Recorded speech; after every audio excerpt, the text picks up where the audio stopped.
اس کے علاوہ یہ بات بھی یاد رکھو کہ تم اسی جگہ سے روانہ ہو جہاں سے عام لوگ روانہ ہوتے ہیں، اور اللہ سے مغفرت مانگو، بے شک اللہ بہت بخشنے والا ہے، بڑا مہربان ہے۔ پھر جب تم اپنے حج کے کام پورے کر سکو تو اللہ کا ذکر اس طرح کرو جیسے تم اپنے باپ دادوں کا ذکر کیا کرتے ہو، بلکہ اس سے بھی زیادہ ذکر کرو۔ اب بعض لوگ تو وہ ہیں جو دعا میں بس یہ کہتے ہیں کہ اے ہمارے پروردگار، ہمیں دنیا میں بھلائی عطا فرما، اور آخرت میں ان کا کوئی حصہ نہیں ہوتا۔ اور انہی میں سے وہ بھی ہیں جو یہ کہتے ہیں کہ اے ہمارے پروردگار، ہمیں دنیا میں بھی بھلائی عطا فرما اور آخرت میں بھی بھلائی، اور ہمیں دوزخ کے عذاب سے بچا لے۔ یہ وہ لوگ ہیں جنہیں اپنے اعمال کی کمائی کا حصہ ثواب کی صورت میں ملے گا، اور اللہ جلد حساب لینے والا ہے۔ اور اللہ کو گنتی کے ان چند دنوں میں جب تم منی میں مقیم ہو یاد کرتے رہو۔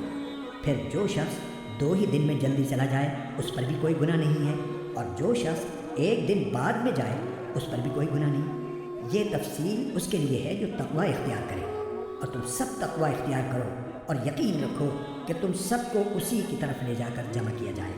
جاہلیت میں اہل عرب نے یہ طریقہ مقرر کر رکھا تھا کہ اور تمام انسان تو 9 ذوالحجہ کو عرفات کے میدان میں وقوف کرتے تھے، مگر قریش اور بعض دوسرے قبائل جو حرم کے قریب رہتے تھے اور حمص کہلاتے تھے، عرفات جانے کے بجائے مزدلفہ میں رہتے تھے اور وہیں وقوف کرتے تھے۔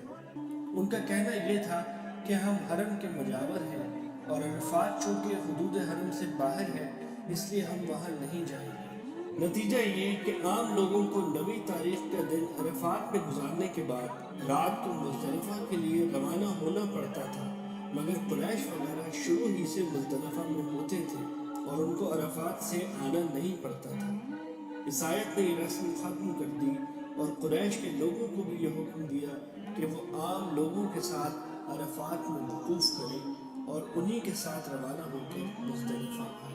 جاہلیت میں ایک طریقہ یہ بھی تھا کہ حج کے بنیادی ارکان سے فارغ ہو کر جب منی میں جمع ہوتے تو بعض لوگ ایک پورا دن اپنے آباء و اجداد کی تعریفیں کرنے اور ان کے کارنامے بیان کرنے میں گزارا کرتے تھے۔ یہ اشارہ اس رسم کی طرف ہے۔ اور بعض لوگ دعائیں تو مانگتے، مگر چونکہ وہ آخرت کے قائل نہیں تھے اس لیے ان کی دعا صرف دنیا کی بہتری تک محدود ہوتی تھی۔ اگلے جملے میں بتایا گیا ہے کہ ایک مومن کو دنیا اور آخرت دونوں کی بھلائی مانگنی چاہیے۔ منی میں 3 دن گزارنا سنت ہے اور اس دوران جمرات پر کنکریاں مارنا واجب ہے۔